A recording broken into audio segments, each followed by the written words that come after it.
Hello friends, welcome back to my channel. I'm Sylvia the Crafty Old Lady. And today I'm going to construct the cover for my new summer journal. Now as I'm filming this, it is, I believe it's June 8th or 9th, and we are really experiencing heavy smoke and air pollution from the Canadian fires. And I really hope that all my Canadian friends are doing okay. It's kind of scary. There's so many fires up there. But anyway, today I am going to cut this yellowish copy paper that I've cut out the cardboard to be my front and back cover. And I'm going to first cover each side. Oops, sorry. I'm going to cover each side with this paper. And I'm going to use this yellow, sunny yellow fabric as the spine. And then this vintage fabric is going to be the cover, front cover. And I didn't have enough of that for the back cover, so I'm going to use this, I think this is called gingham, and I'm going to use that on the back cover. So you can see I've glued this on and I've trimmed my corners like so. And now I'm going to just fold up and glue down. That's how we'll start this process of covering up the cardboard to look pretty. Actually, we're going to do this side next. And there we go. It doesn't have to be perfect because we're covering it with fabric later. It just needs to be on there.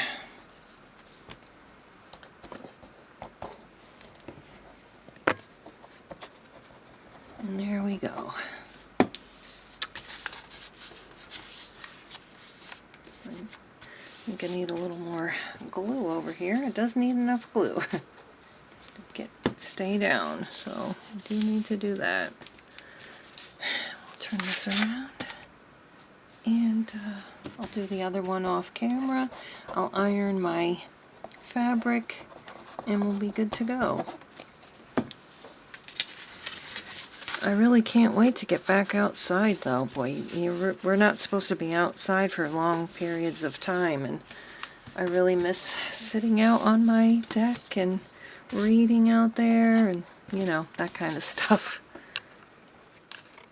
Okay, so I have wrapped my covers in the paper, and I have ironed my fabrics. So I'm going to now cover them, cover them in the fabric, and it will be the same exact way that first I gotta trim my edges, my corners.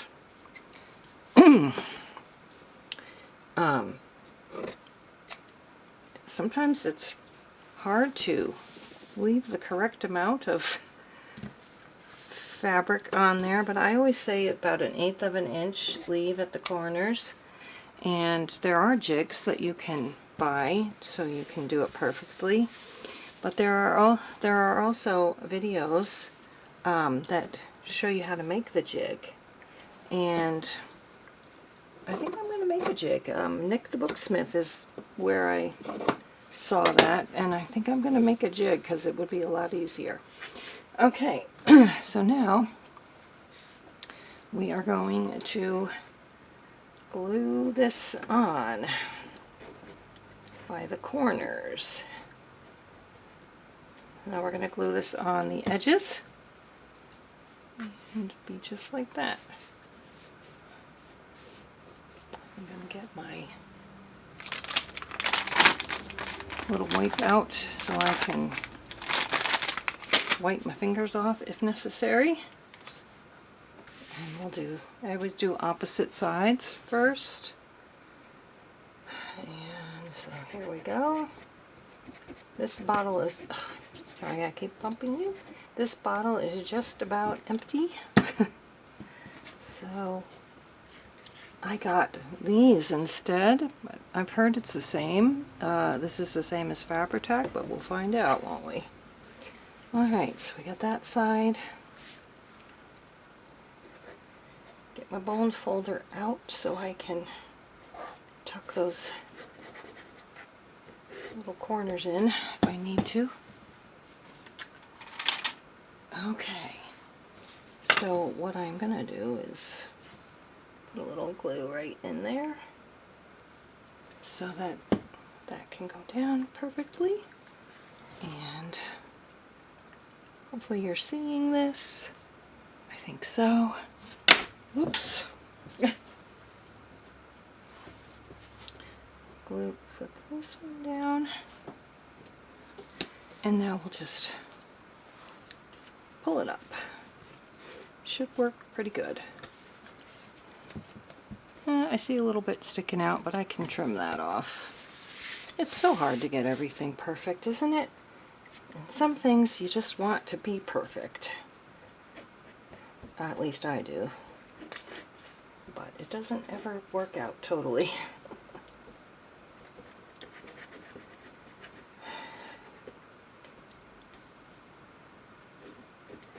Yeah, I really do hope that they get those fires stopped soon, because I can't imagine what it's like for the people in Canada living, living in Canada with all that fire going on. I have several, YouTuber friends that live in Canada, so I contacted a couple of them, and they're doing okay, so that's good.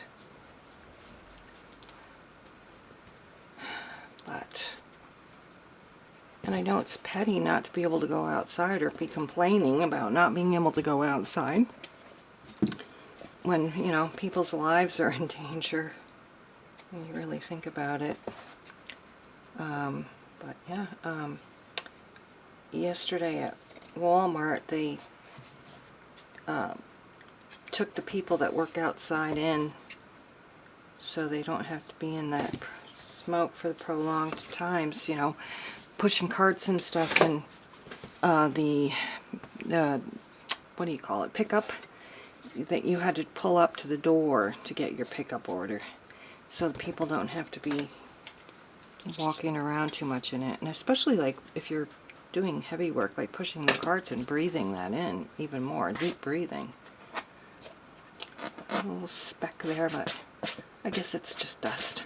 Alright, so I've got that cover, that's the back cover, and we'll do the front cover. Alright, so here is my front cover. I love all these vintage fabrics. I get them at a rummage sale at a church, and they always seem to have a never-ending supply. So it's going to be like this: front cover, back cover, and I'm going to get some kind of pretty paper to cover up the insides there. And now I'm just going to figure out the spine, which I will fold up basically in half, and then I think I'm going to reinforce it with some cardstock. Usually I use the Heat and Bond in there, but I don't think I have any more. So I was able to piece together some Heat and Bond pieces that I found. The only problem is, I don't know if you can see it, a string was in there and I didn't notice it, so I'm going to have to figure out how to cover that up, but we're going to glue that on. And so I'm using this glue now, and let's just go with the flow. We'll cover that up as much as we can, and without taking up too much of my spine area. I could put a ribbon down there too, actually. Well, I'm sure I'll come up with something. Put a little bit glue out more farther than I wanted it there. So we're going to do that like that. And now we have our, whoops, again, I have to let that dry a minute. I wonder if this dries as fast as the Fabri-Tac does. So this is what it's going to look like And I will definitely put something along these edges to cover up all that stuff. But there's our cover. Now this one. So everything is dry, and I found this, which I thought was perfect to put like along the edges here. And I might just wrap it all the way around actually and see how that looks. I am a little worried about the glue seeping through, but yeah, you might be able to hear my daughter watching the Spanish Wiggles channel. She's got a new obsession. So anyway, yeah, getting back to the smoke, yesterday the sun was bright red and it was very eerie, and the air was giving off like a yellowish tint. And we have mountains surrounding our city, and we couldn't even see them at first at all. It was so smoggy. And then you could see like the basic outline of gray shapes of them, but today now we can see the trees on them. So that's good news. But they did say the worst was yet to come, so I guess as the wind blows, things could get worse. Let's see how we're going to glue this on. I think I might try, this will cover up, oh yeah, that will cover up that spot if I do it like that, but I think I need to find the papers first, so we'll do that. I thought I would use this to cover the edges, the raw edges here, but I gotta get paper to cover these, and then I'm gonna just kind of wrap it around like that. But I am a little concerned about the glue seeping through. Okay, so this is the paper I finally decided on, because I can't find anything that really goes well with this color except this. And I think if I cover most of it up, it won't clash too badly with the edges of that. So, and then it will still look okay with the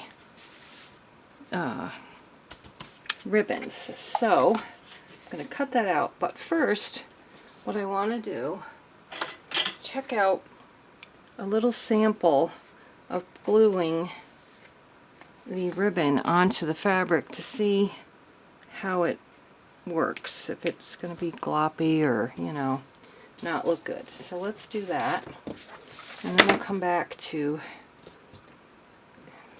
the covers. So here I am. I really need to invest in a light. So I'm going to just put some of this on, and I'm going to spread it out like that, whoops, like this, and then just stick this on and see how that looks. I mean, you can see that it's a little bit darker because it's wet, but it doesn't look horrible. It's not dry yet, but I think it'll be okay. So we're going to go ahead and glue that on. Okay, so I have my end papers cut. This one I ended up having to cut a little shorter than the front one because I didn't notice this was on the bottom of the paper. So this is what it's gonna look like. The front's gonna have a bigger end paper than the back. Well, let's get those glued on. Okay, so I'm gonna try to like tuck this little, I can't tell which side is, if there's a good side or a bad side. I think it's equally the same. I'm gonna try to tuck that under, and we'll start gluing it down here, and then we'll wrap around the other side. Well, I honestly can't say that I love how the inside of this book came out because I had all this glue here now, and the front's okay, looks good, but I really feel like I should have just put it on the front, and that's it, the ribbon. And then the back looks okay. A little crooked though. But, you know, I'm not willing to just toss it in the garbage because this is some pretty vintage fabric. And this is paper that's pretty expensive. So I'm not going to toss it. I'm going to use it and chalk it up to a learning experience. And figure out how I might be able to cover up just this extra glue here that I used. Alright, so what I decided to do to finish off my cover was add this little image to the front. I thought the color of the flower matched with the cherries well, and all in all, the whole cover really. I put a part of the yellow fabric from here underneath it and frayed the edges. So that's how I did that. And then on the other side, I ended up just putting paper over the inside of the spine here.